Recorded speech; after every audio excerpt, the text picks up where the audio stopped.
Welcome back. Today we will be teaching you about how to add list of tabulations and figures. Now let's get started. For this video we will be using a report on restaurant. I have also put the link for the report in the caption. Here as you can see I have this report that has both tabulation and figures in it, and I have already put caption in them. If you have any doubt related to caption, like how to put caption on tabulation and figures, we have specific videos related to this topic. You can see the link to both videos in the caption. Now as you can see that all the tabulation and figures have caption in it. We will start making the table of figures and table of tabulation. For that let's go to the start page before introduction. This here we will click on the area between blank space above introduction. Now let's start with tabulation. For that go to reference from ribbon. There go to caption section.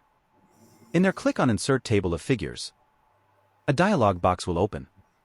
In the general section, here select formats from the list. You can check how it will look in the preview section above general section. For this video I will be using from template. After that, go to the caption label and choose table. After that click OK. As you can see we have the list of tables. But as there is only one table here it's only showing one table that is. Now let's get below this here we will create a table of figure. For that we have to again go to insert table of figures. And check all the settings you want in table of figures as previously done for table of tabulation. After checking everything click on OK. Now we also have table of figures. As we have seen there is nothing above both the table with compared to table of content. Here we have to manually write list of tables and table of figures above both the tables. And now have made tables for both tabulation and figures. Let me show you a simple use of both the tables. While holding Control click on any figure on the list. As you can see, it directly takes us to that figure. It is just one direct use of this table. We hope this helps you in creating a clearer and better tables in your reports.